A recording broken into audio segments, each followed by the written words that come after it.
ಯಾದಗಿರಿ ಅಂತಲೇ ತಗೊಂಡಾಗ ಈ 8 ಜನರಲ್ಲಿ ಹೆಣ್ಮಕ್ಳ ಸಂಖ್ಯೆ ಎಷ್ಟಿದೆ ಒಂದು, ಆ್ಯಂಡ್ ಎರಡನೇದು ಹೇಳಿದ್ರಿ ತುಂಬ ಸ್ಟ್ರೆಸ್ ತಗೊಳ್ತಾ ಇದ್ರು, ಆರ್ಥಿಕವಾಗಿ ಸ್ವಲ್ಪ ಹಿನ್ನಡೆ ಆಗಿತ್ತು, ಸೊ ದುಡ್ಡಿನ ಬಗ್ಗೆ ಯೋಚನೆ ಮಾಡ್ತಾ ಇದ್ರು, ಆ್ಯಂಡ್ ಸ್ಮೋಕಿಂಗ್ ಕೂಡ ಇತ್ತು ಅಂತ. ಬಟ್ ನಿಮಗೆ ಅನ್ಸಲ್ವಾ ಈ ಸ್ಮೋಕಿಂಗ್ ಆ್ಯಂಡ್ ಸ್ಟ್ರೆಸ್ ಹಣದ ವಿಚಾರ ಅಂತ ಬರೀ ಇನ್ನೊಂದು 2-3 ವರ್ಷದಿಂದ ಬರ್ತಿಲ್ಲ, ಒಂದು 10-15 ವರ್ಷದಿಂದ ಕಂಟಿನ್ಯೂ ಆಗ್ತಿದೆ, ಬಟ್ ಈಗ ಇನ್ಕ್ರೀಸ್ ಆಗಿದೆ ಸಾವಿನ ಸಂಖ್ಯೆ ಹಾರ್ಟ್ ಅಟ್ಯಾಕ್ ಅಂತ ನಿಮ್ಗೆ ಅನ್ನಿಸ್ಲಿಲ್ವಾ ಸರ್? ಮೇಡಮ್ ಮೊದಲು ಏನಿತ್ತಂದ್ರೆ ವರದಿ ಆಗ್ತಾ ಇರ್ಲಿಲ್ಲ.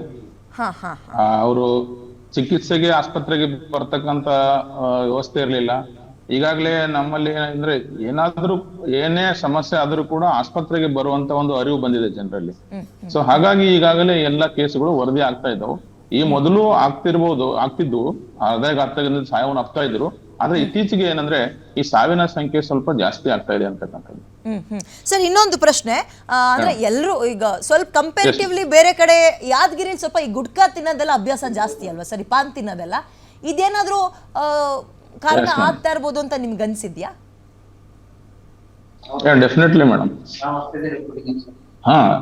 ಈ ಗುಟ್ಕಾ ತಿನ್ನೋದು, ಈ ತಂಬಾಕು ಚೀವಿಂಗ್ ಮಾಡ್ತಕ್ಕಂಥದ್ದು, ಗುಟ್ಕಾ ಚೀವಿಂಗ್ ಮಾಡ್ತಕ್ಕಂಥದ್ದು, ಸ್ಮೋಕಿಂಗು ಸ್ವಲ್ಪ ಜಾಸ್ತಿ ಇರುವ ಕಡೆ ಇದು ಒಂದು ಜಾಸ್ತಿ ಈ ಹೃದಯ ಕಾಯಿಲೆ ಬರ್ತಕ್ಕಂಥದ್ದು ಸ್ವಲ್ಪ ಜಾಸ್ತಿನೇ ಮೇಡಮ್. ಸೊ ಈ ಕಡೆ ಸ್ವಲ್ಪ ಅದು ಜಾಸ್ತಿ ಇದೆ, ಗುಟ್ಕಾ ತಿಂತಕ್ಕಂಥದ್ದು, ತಂಬಾಕು ಸೇವನೆ ಮಾಡ್ತಕ್ಕಂಥದ್ದು. ಅದ್ರ ಬಗ್ಗೆ ಈಗ ನಾವು ಈಗಾಗಲೇ ಅರಿವು ಮೂಡಿಸ್ತಾ ಇದ್ದೀವಿ, ಎಲ್ಲಾ ಶಾಲಾ ಕಾಲೇಜುಗಳಿಗೆ ಹೋಗಿ ಅರಿವು ಮೂಡಿಸ್ತಾ ಇದ್ದೀವಿ. ಈ ಕೋಟ್ಪಾ ಆಕ್ಟ್ ಅನ್ನ ಎಫೆಕ್ಟಿವ್ ಆಗಿ ಅನುಷ್ಠಾನಗೊಳಿಸ್ತಾ ಇದ್ದೀವಿ. ಸೊ ಇದು ಮುಂದಿನ ದಿನಗಳಲ್ಲಿ ಇದನ್ನು ತಡಿತಕ್ಕಂತ ವ್ಯವಸ್ಥೆ ಕೂಡ ನಾವು ಮಾಡ್ತೀವಿ. ಓಕೆ, ಒಂದು ಲಾಸ್ಟ್ ಕ್ವೆಶನ್ ಸರ್, ನಿಮ್ಮನ್ನು ಕಳಿಸ್ಕೊಡ್ತೀನಿ ನಾನು. ಇಲ್ಲೆಲ್ಲ ಬೆಂಗಳೂರು, ಹಾಸನ ಇಲ್ಲೆಲ್ಲ ಏನ್ ಮಾಡ್ತಾ ಇದಾರೆ ಅಂದ್ರೆ ಸ್ವಲ್ಪ ಜನ ಭಯ ಬಿದ್ದು ಈ ಹಾರ್ಟ್ ಅಟ್ಯಾಕ್ ಕೇಸ್ಗಳು ಜಾಸ್ತಿ ಆಗ್ತಾ ಇದೆ ಅಂತ ಹಾಸ್ಪಿಟಲ್ಗೆ ಟೆಸ್ಟಿಂಗಿಗೆ ಅಂತ ಹೋಗ್ತಾ ಇದಾರೆ. ಯಾದಗಿರಿಲೂ ಜಾಸ್ತಿ ಆಗಿದೆಯಾ ಅದು? ಬರ್ತಾ ಇದಾರೆ ಮೇಡಮ್. ನಾವಂತೂ ರೆಗ್ಯುಲರ್ ಆಗಿ ಇಲ್ಲಿ ವರ್ಷಕ್ಕೆ ನಾವು ಗ್ರಾಮೀಣ ಭಾಗದಲ್ಲಿ ಮತ್ತು ನಗರ ಪ್ರದೇಶಗಳಲ್ಲಿ ಏನಂತಂದ್ರೆ 30 ವರ್ಷ ಮೇಲ್ಪಟ್ಟಿರ್ತಕ್ಕಂಥವ್ರನ್ನ ಪ್ರತಿ ವರ್ಷಕ್ಕೆ 2 ಸಾರಿ ಅವರಿಗೆ ರಕ್ತದೊತ್ತಡ ಪರೀಕ್ಷೆ ಮಾಡ್ತಕ್ಕಂಥದ್ದು ಮತ್ತು ಸಕ್ಕರೆ ಕಾಯಿಲೆನ ಇದು ಬ್ಲಡ್ ಶುಗರ್ ಲೆವೆಲ್ ಅನ್ನ ಟೆಸ್ಟ್ ಮಾಡ್ತಕ್ಕಂಥ ಕಾರ್ಯಕ್ರಮ ನಿರಂತರವಾಗಿ ನಡೆದಿದೆ. ಈ ಒಂದು ಘಟನೆಗಳಾದ್ಮೇಲೆ ಸ್ವಲ್ಪ ಜಾಸ್ತಿ ಜನ ನಮ್ಮ ಆಸ್ಪತ್ರೆಗಳ ಕಡೆ ಮುಖ ಮಾಡಿ ಏನಂತಂದ್ರೆ ಈ ರಕ್ತದೊತ್ತಡ ಪರೀಕ್ಷೆ ಮಾಡ್ಕೊಳ್ಳೋದು, ಬ್ಲಡ್ ಶುಗರ್ ಟೆಸ್ಟ್ ಮಾಡ್ಕೊಳ್ಳಿಕ್ಕೆ ಹೆಚ್ಚಿನ ಸಂಖ್ಯೆಯಲ್ಲಿ ಜನ ಬರ್ತಾ ಇದ್ದಾರೆ. ಇದ್ರ ಬಗ್ಗೆ ಸ್ವಲ್ಪ ಅವರಿಗೆ ಒಂದು ಅವೇರ್ನೆಸ್ ಬಂದಿದೆ, ಅದಕ್ಕಾಗಿ ಅವರು ಬಂದು ಇದ್ರ ಬಗ್ಗೆ ಮಾಡ್ತಾ ಇದ್ದಾರೆ. ಮತ್ತೇನಂತಂದ್ರೆ ನಾವು ಈಗಾಗಲೇ ನಮ್ಮ ಗ್ರಾಮೀಣ ಭಾಗದಲ್ಲಿ ಯೋಗ ಶಿಕ್ಷಕರನ್ನ ಕೂಡ ನಾವು ನೇಮಕ ಮಾಡಿದೀವಿ. ಅವ್ರ ಮುಖಾಂತರ ಒಂದು ಯೋಗ ಕಲಿಸ್ಕೊಡ್ತಕ್ಕಂತ ಕೆಲಸ ಕೂಡ, ಯೋಗದ ಬಗ್ಗೆ ಒಂದು ಅರಿವು ಮೂಡಿಸ್ತಕ್ಕಂತ ಕೆಲಸ ಕೂಡ ಈ ಭಾಗದಲ್ಲಿ ನಡೀತಾ ಇದೆ ಅಂತ ಹೇಳಿಕ್ಕೆ ನಾನು ಇಷ್ಟಪಡ್ತೀನಿ. Okay, thank you so much sir, ಇಷ್ಟೊತ್ತು ನಿಮ್ಮ ಟೈಮನ್ನು ನಮಗೆ ಕೊಟ್ಟಿದ್ದಕ್ಕೆ. ಏನು ಚರ್ಚೆನ ಮುಂದುವರಿಸ್ತಾ ಹೋಗೋಣ ಸರ್. ನನಗೆ ಈಗ ಎಲ್ಲರೂ ಹೇಳ್ತಾ ಇರುವಂಥದ್ದು ಯೋಗ ಅಂದರೆ ಬರೀ ಒಂದು ವ್ಯಾಯಾಮ ಅಲ್ಲ, ಅಂದರೆ ಇಡೀ ನಮ್ಮ ದೇಹಕ್ಕೆ ಒಂದು ಉಸಿರಾಟವನ್ನು ಹೇಳ್ಕೊಡುವಂತಹ, ಆರೋಗ್ಯವನ್ನು ವೃದ್ಧಿ ಮಾಡಿಕೊಡುವಂತಹ ಒಂದು ಕೆಲಸ ಅಂತ ನಾನು ಅಂದ್ಕೊಂಡಿದ್ದೀನಿ. ಸೊ ಯೋಗದಿಂದ, ಮೆಡಿಟೇಷನ್ನಿಂದ ಹಾರ್ಟ್ ಅಟ್ಯಾಕ್ ಕೇಸ್ಗಳನ್ನು ಕಡಿಮೆ ಮಾಡ್ಬೋದಾ ಸರ್? ಯೋಗ ನೀವೇ ಹೇಳಿದ್ರೆ ಚೆನ್ನಾಗಿರುತ್ತೆ ಅನ್ಕೊಳ್ತೀನಿ. ಓಕೆ, ಖಂಡಿತವಾಗ್ಲೂ. ಯಾಕಂತ ಹೇಳಿದ್ರೆ ಮೇನ್ ಆಗಿ ಅದ್ರ ಬಗ್ಗೆ ಮಾತಾಡಬೇಕು. ವರ್ಲ್ಡಿಗೆ ಭಾರತ ಕೊಟ್ಟಿರೋ ಒಂದು ದೊಡ್ಡ ಉಡುಗೊರೆ, ಗಿಫ್ಟ್ ಏನಂತ ಹೇಳಿದ್ರೆ ಅದು ಯೋಗ. ಬಳಸ್ಕೊಳ್ತಾ ಇಲ್ಲ, ಪಾಶ್ಚಾತ್ಯರು ಬಳಸ್ಕೊಳ್ತಾ ಇದ್ದಾರೆ, ಒಂದು ವಿಷಯ.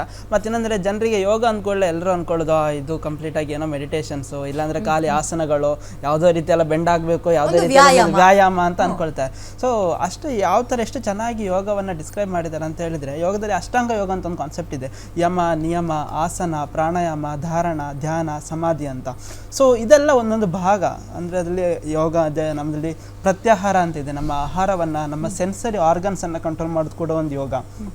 ನಮ್ಮಲ್ಲಿರೋ ನಾರ್ಮಲ್ ಆಗಿರೋ ಡಿಸಿಪ್ಲಿನನ್ನು ಮೇಂಟೈನ್ ಮಾಡೋದು ಕೂಡ ಒಂದು ಯೋಗ. ಸೊ ನಾವು ಬಾಡಿಯಲ್ಲಿರೋ ಪೋಸ್ಚರ್ಸನ್ನು ಮೇಂಟೈನ್ ಮಾಡೋದು ಕೂಡ ಯೋಗ. ಮೆಡಿಟೇಷನ್ಸ್, ನಾರ್ಮಲ್ ಬ್ರೀದಿಂಗ್ ಪ್ಯಾಟರ್ನ್ಸ್ ಮಾಡುವಂಥದ್ದು ಕೂಡ ಯೋಗ ಅಂತ. ಸೊ ಯೋಗವನ್ನು ಜನರಿಗೆ ಏನು ಅಂದ್ಕೊಂಡಿದ್ದಾರೆ, ಇದು ಇಲ್ಲ ಓಲ್ಡ್ ಏಜ್ ಅವ್ರು ಮಾಡುವಂಥದ್ದು, ಇಲ್ಲಾಂದರೆ ಕೆಲವರಿಗೆ ಮಾತ್ರ ಸೀಮಿತ ಅಂತ ಅಂದ್ಕೊಂಡಿದ್ದಾರೆ. ಸೊ ಅದನ್ನು ಫಾಸ್ಟ್ ರಿಸಲ್ಟ್ಸ್ ಕೊಡಲ್ಲ ಯಾರಿಗೂ, ಜನರಿಗೆ. ಈಗ ಕಲಿಯುಗದಲ್ಲಿ ಎಲ್ಲರಿಗೂ ಬೇಗ ಬೇಕು, ಆಧುನಿಕ ಗಣಕೀಕೃತ ಯೋಗ, ಎಲ್ಲರಿಗೂ ಬೇಗ ರಿಸಲ್ಟ್ಸ್ ಬೇಕು.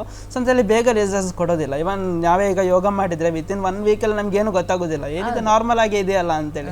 ಸೊ ಇದರದೆಲ್ಲ ರಿಸಲ್ಟ್ಸ್ ಗೊತ್ತಾಗೋದು ವಿತಿನ್ ಒಂದು 180 ರೀತಿಯಲ್ಲಿ ಮೂಲದಿಂದ ಗುಣಪಡಿಸುತ್ತೆ, rate results, but the result is always permanent ಅಂತ. ಸೊ ಯಾಕಂದ್ರೆ ತುಂಬಾ ಚೆನ್ನಾಗಿ ಇದಾಗುತ್ತೆ. ಸೊ ಬ್ರೀದಿಂಗ್ ಪ್ರಾಕ್ಟೀಸಸ್ ಇದೆ ಪ್ರಾಪರ್ ಆಗಿ, ಇಲ್ಲಾಂದ್ರೆ ಮೆಡಿಟೇಷನ್ಸ್ ಪ್ರಾಕ್ಟೀಸಸ್ ಇದೆ, ಷಟ್ಕರ್ಮ ಅಂತ ಪ್ರಾಕ್ಟೀಸಸ್ ಇದೆ. ಇವತ್ತೆಲ್ಲ ನಾರ್ಮಲ್ ಆಗಿ ಯೋಗದಲ್ಲಿ ಬರುತ್ತೆ. ಸೊ ಅದೊಂದು ಹೇಳ್ತಾರೆ, ಮೇಧಶ್ಲೇಷ ಅಧಿಕ ಪೂರ್ವ ಷಟ್ಕರ್ಮಾಣಿ ಸಮಾಚರಿತ್ ಅನ್ಯಸ್ತು ನಾಚಾರಿತಣಿ ದೋಷನಂ ಸಮಭಾವತಃ ಅಂತ.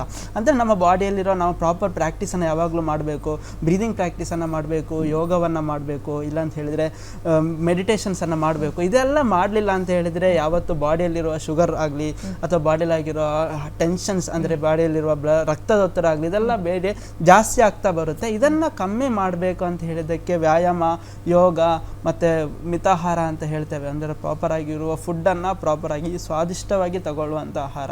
ಸೊ ಯಾವುದೇ ಫಾಸ್ಟ್ ಫುಡ್ ಅಲ್ಲ, ಯಾವುದೇ ರೀತಿಯ ಬೇಗ ಬರುವಂತ ಸಿಗೋದಲ್ಲ, ಅಥವಾ ಯಾವುದೇ ರೀತಿಯ ಪ್ರೊಸೆಸ್ಡ್ ಫುಡ್ ಅಲ್ಲ, ಮನೆಯಲ್ಲಿ ರುಚಿಯಾದ ಶುಚಿಯಾದ ಆಹಾರ ಊಟ ಮಾಡುವಂಥದ್ದು. ಸೊ ಇದೆಲ್ಲ ಸೇರಿದ್ರೆ ಮಾತ್ರ ಅದಕ್ಕೊಂದು